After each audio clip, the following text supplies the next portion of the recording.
Hey everybody, welcome back to this live episode of Think Business. Looking forward to talking with Jeff Uherek, Regional Vice President at Globe Midwest Adjusters International.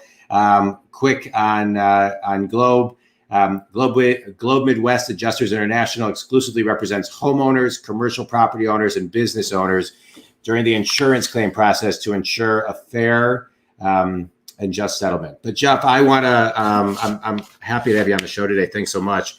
I want to talk about Globe, of course, and all the great things that you do to advocate on behalf of your customers.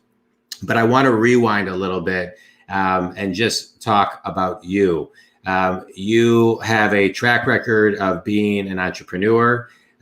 You sold your most recent restoration company in 2017 after starting in 2009.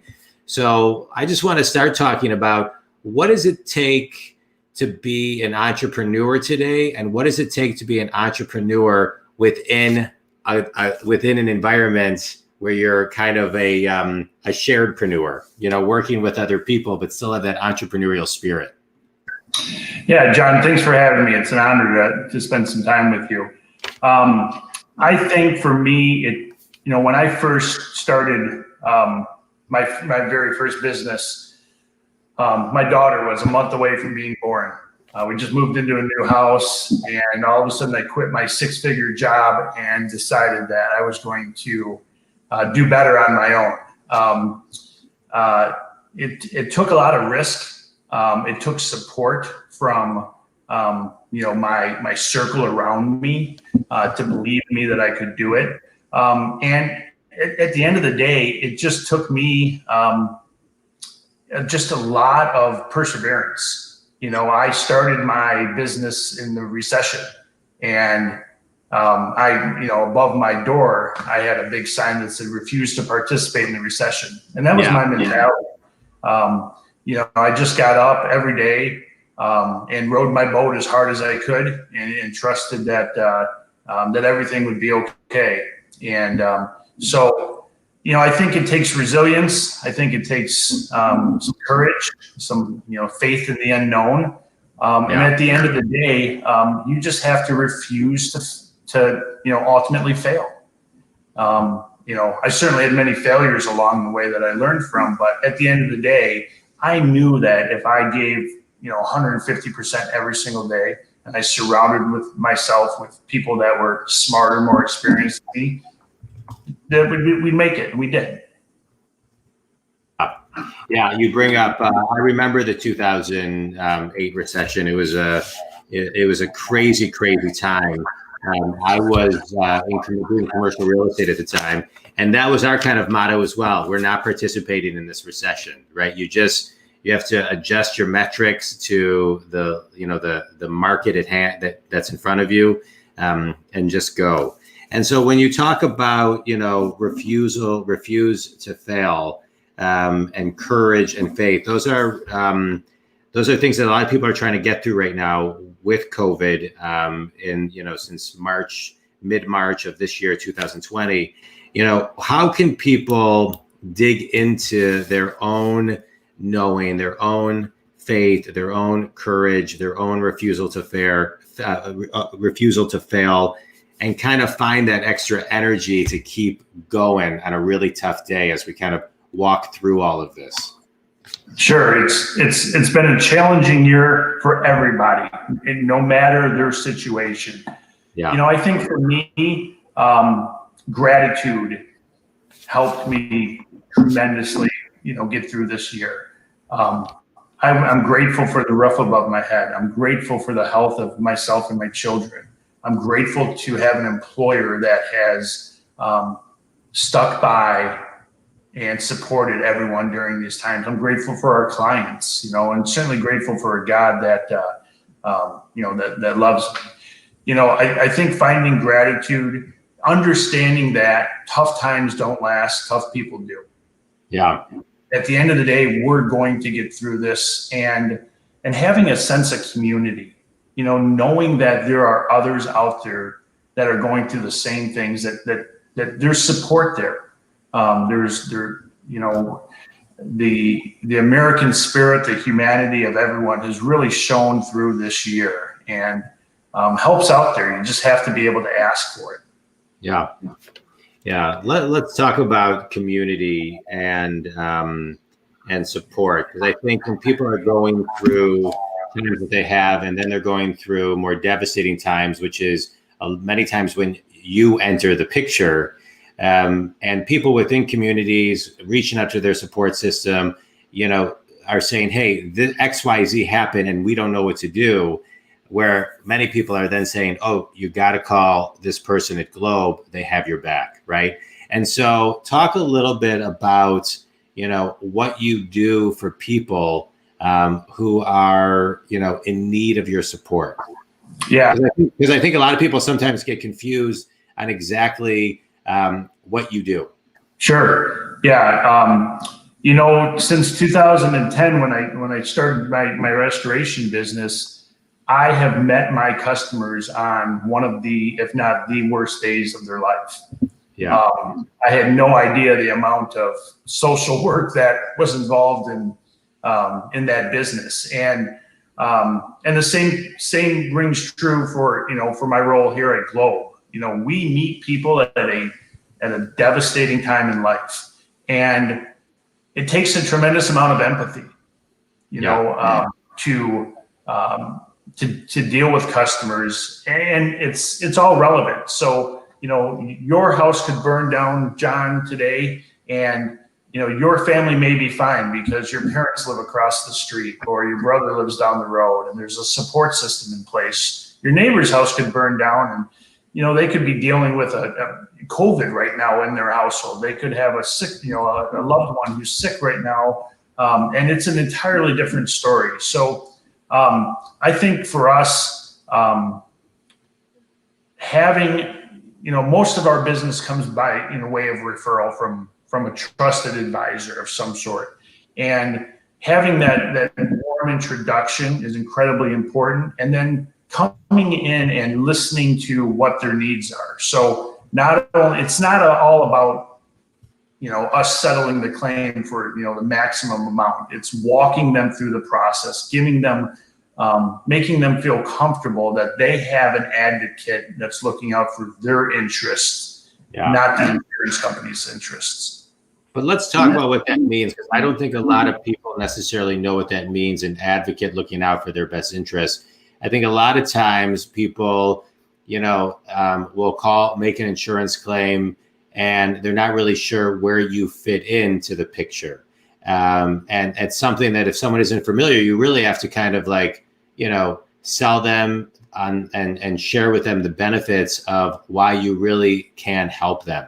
And so how do you get through to that person, and how do you, raise up their level of awareness that you are a true advocate on their behalf? Good question.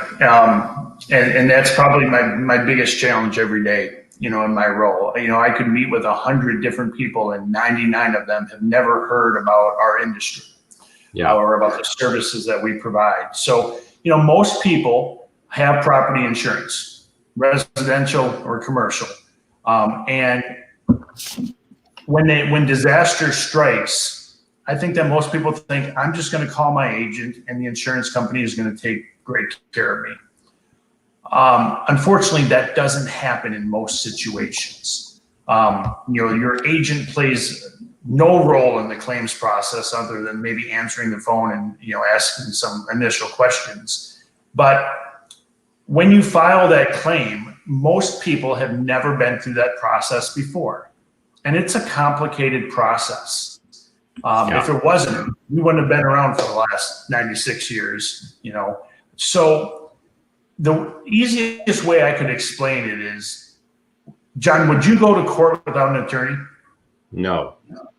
Would you go to an Irs audit without your CPA? No. So why would you go through a complicated process you've never been before on probably your largest asset without representation? Yeah. At the end of the day, insurance companies don't become billion-dollar companies by paying out exactly what they should in a timely manner.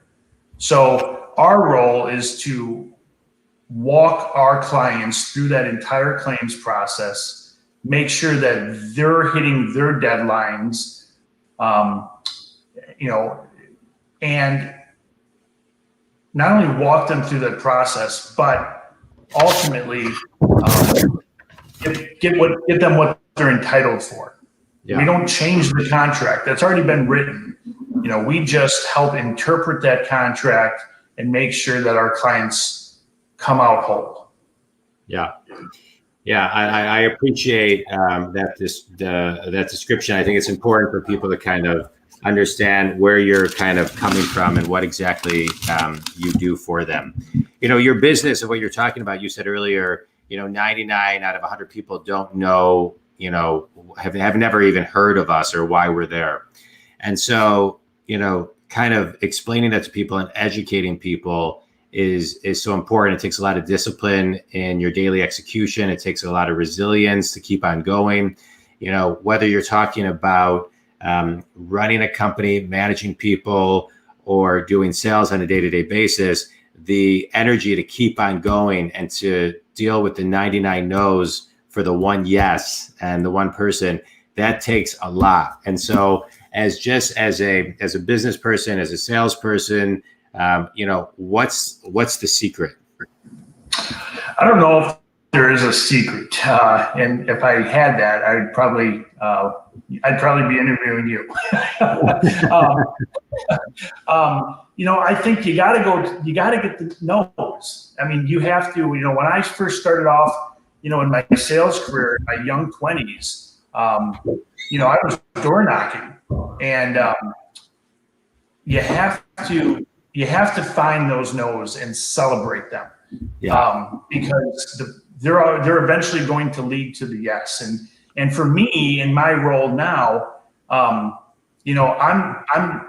selling a service that they may never need. Right. And it may be that they, I can't tell you how many times I get a call and say, hey, I heard you speak a year ago, or 2 years ago, I met you at a cocktail party and I still have your card, or, I see your posts on Facebook. And so I think it's about staying in front of your customers, being top of mind, and just understanding where your source of referrals can come from, and not limiting yourself to just, a certain segment of the population. Yeah. No, I agree with that. So you started a company in 2009. You sold it in 2017. Before that, you started a company in 2007. And when you were at 17, you enlisted in the Army. And so first off, thanks for your service. I appreciate it.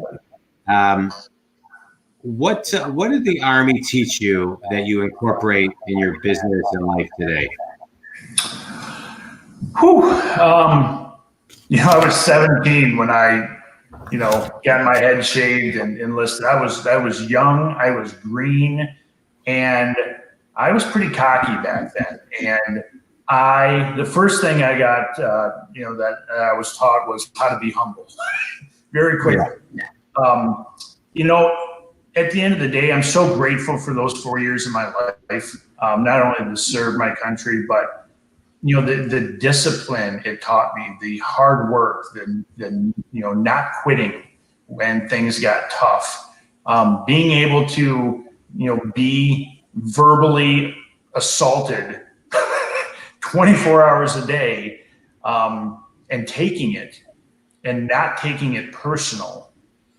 Really, it gave me some thick skin. Yeah. And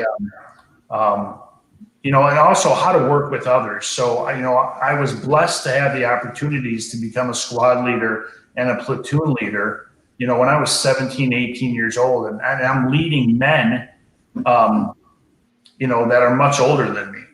And I didn't know what I was doing whatsoever. So, it taught me to lead by example. If I was going to ask someone to push a broom, I better be willing to push that broom myself. So, little things like that have stayed with me, my entire life. Yeah. Those are great lessons. I don't think any of us can never be too disciplined. And all of those fundamentals that you're talking about are so fundamental and simple that they're very complicated to execute on a daily basis. So I appreciate the reminders of that. I want to go back to you as just kind of I'm going to mute this for a second. You as a business owner, right? So you started this restoration company, which gave you a tremendous amount of experience, not only in running a company, but starting a company from scratch, and I'm sure helps you in your world today over at Globe. And so to all of the entrepreneurs who are starting businesses today, out of college or, at this point in their career where maybe they've been laid off or furloughed and they say, hey, it's time for me to kind of jump in. I know my sister-in-law, that happened to her and she started a business. What advice do you give to all of those business/entrepreneurs out there in today's market? I would say become your brand. For me, whether it was the name, the logo, all the marketing behind that, I wore that 24/7. Yeah. Every vehicle I owned was splattered with, my company's image. And I just had so much pride in taking, I started with one truck in my driveway with no employees. Yeah. And, I can remember moving from my driveway to a 12 by 12 storage unit. And I thought I made it. Yeah. I think you just have to be all in. You cannot start a business, become an entrepreneur and be 80% committed or have a side hustle on the side. Your business has to be everything to you. And it takes work. It takes a lot of work. But starting something, creating something turns into employing others, helping other people, supporting other businesses, and it continues to grow. So, what was important to me day one was not important 400 days later, was not important 3 years later. Those, I had such a tremendous, responsibility to my employees and their families and my suppliers and vendors and customers. So, I would just encourage everyone to embrace it head on, dive in, with both feet, and just believe that you can do it, and grind it out every single day. I love it. Yeah, that well said. Speaking of grinding it out every day, you opened up the Grand Rapids office for Globe Midwest Adjust International about, I think it was a year ago. And so what is it like? What has it been like growing the Grand Rapids office and the territory? And what are some key things that helped you accelerate the growth? Yeah, it's been very, very exciting. Grand Rapids, West Michigan is a very large, small town. So it has a different business climate than the east side of the state. It's much more relational here than transactional. So, having those relationships already established, I'd be lost without them. And for Globe, we've had essentially two offices for the last 96 years. In the past year and a half, we've opened two regional offices in Grand Rapids and Appleton, Wisconsin. So, I take a tremendous amount of responsibility that, I'm the mouthpiece. I'm the ambassador for Globe here on the west side of the state. And one of the things that makes it very easy is, not only do we have the pedigree, but we've got 96 years of proven experience. Yeah. So But for me, my challenges, as they continue to be, are educating, the public. Like I said, 99 out of 100 people have no idea our service exists. Yeah. So it's a different type of selling. It's not, I'm not selling against competition, because there's truly no one that does what we do, how we do it. Right. I'm selling the awareness of the service. So just like anything else, anything that you're passionate about, it's just about telling the story, educating, educating the masses, and patience. It takes time. Yeah, I love that. I love that. Define again, just as we kind of finish up and move into our speed round, the kind of, the ideal client that you for Globe, and the step-by-step process that someone would go to be calling you and why they'd be calling you. Sure. So we primarily, work in the commercial market. About 70% of what we do is on the commercial side, about 30% residential. And we specialize in large losses. So typically those losses that are $250,000 and above. Ideally, we would like to, be contacted when the loss first occurs, so that we can help open the claim the proper way and get it on the track that's going to best serve our clients. Unfortunately, most of the time we get called in the third or fourth quarter. Hey, things are not going right. I'm not getting paid. I'm having issues. No one will call me back. Or I'm just frustrated with the entire process. Those are most of the calls we get. And when we become engaged, we won't ask for an engagement unless we can provide extreme value to that client. So, taking a claim from $500,000 to, $520,000, that's not extreme value. We're looking to take that claim that's grossly underpaid at that $500,000 and turn it into what it should be, and do that in an expedited manner. So when someone calls us, the first thing that we do is, myself or another member of our business development team will go out, inspect the loss, meet with the client, do some policy review, and then if we become engaged, we form a team around that client, and typically have one of our senior adjusters become the quarterback of that entire process moving forward. Okay. I love it. I love it. It's great. You guys do a great service for a lot of people. Best kept secret in the industry. And so I think it's great what you're doing as far as talking about, continually getting out there and educating people and getting out there and speaking, planting a lot of seeds. It takes a ton of seeds, and then they got to sprout. And a talk you do today, it's a great lesson of something you do today could sprout in a month or a year or 2 years. You never know. But the discipline that you talk about and the consistency of how you execute is key for any and all businesses. So I appreciate that insight. You ready for a quick speed round, Jeff? Sure. All right. Favorite book and why? Who Moved My Cheese? It's a great one. Things are constantly changing in life, and we have to adapt.